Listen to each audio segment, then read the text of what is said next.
But for me, if you want to do something, you become an actuator, or you empower someone to be an actuator. That's, so that there's an individual who's like, I want to do this. Otherwise, we approach it completely indirectly. And what we do is we do things like, do you want to have an experiential night tonight? An experiential night is where you take £10 and you're an open mind.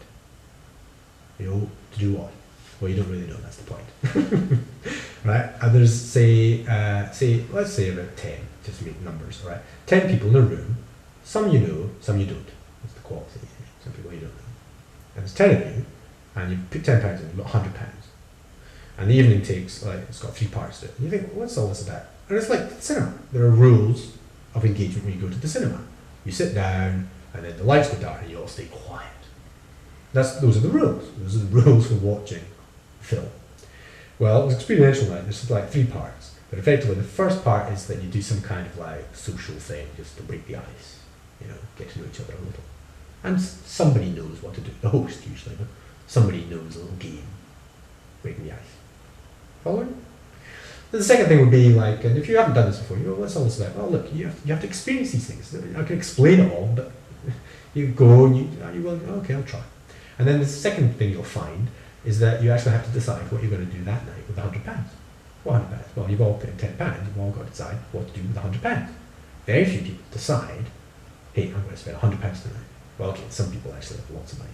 But, you can increase it. Whatever the income rate is, the ante, But let's just say it's £10 entry, because that's kind of reasonable. And you're deciding what to do with £100. And you have to agree. And you've got 15 minutes to discuss it. And somebody's going to come up with this idea, you come up with one idea, and somebody's going to until eventually, and this is the trick, getting it by consensus, that you all agree what to do with that £100 that night. You might not use the money. You might decide to do something that doesn't involve that money. You might go and see the cinema. You might, do stuff. But it's amazing, the experiential nights that I've done, 1 or 2, that they come up with, people come up with different things, different ideas. And it's afterwards, after they've had an experiential night, they go, I've thought of some stuff. So many times, people afterwards go, I've thought of about 3 or 4 things that we could do for the next experiential night. You see? So what happens if, in society, instead of thinking directly as towards world peace, well, it is towards world peace, whether the people know it or not. Because you're deciding on money, more money than you normally spend, and you're talking, discussing with other people, and then you're doing something experientially, and then you're going to have feedback on it, whether it works or not. So. But a lot of the people who are more likely to be engaged with the kind of ideas that you're suggesting aren't people who are doing any damage to the world in its situation as it is. They're not. I think they are. Well, how so? Well, it's very, very difficult because, I do. I drive a car sometimes. That's kind of contributing to the problem. I don't know that people would classify car ownership as being detrimental to world peace. I know. But what I'm suggesting is that rather than argue and sort of point at each other, oh, well, you're doing this, I'm doing this environmentally, oh, are you doing this, oh, well, you're doing this, oh, well.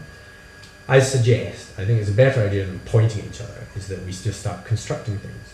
So everything has to be just built up from the ground up. Built from the ground up.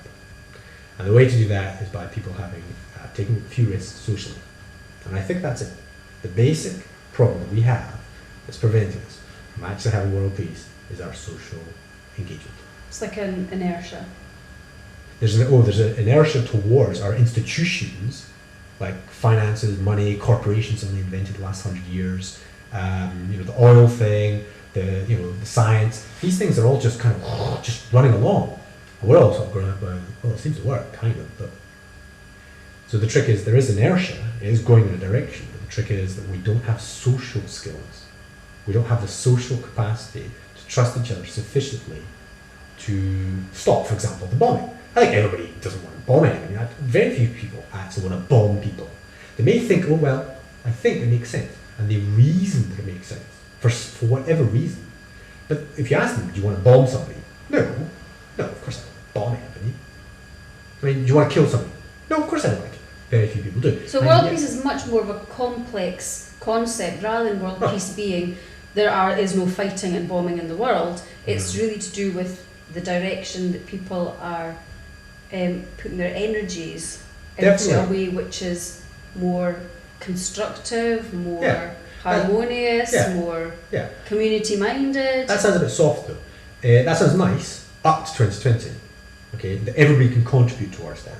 But the trick is to create an opportunity really so that, for example, we don't have any bombing. So by 2024, we have no bombing. In fact, we don't even have a military industry.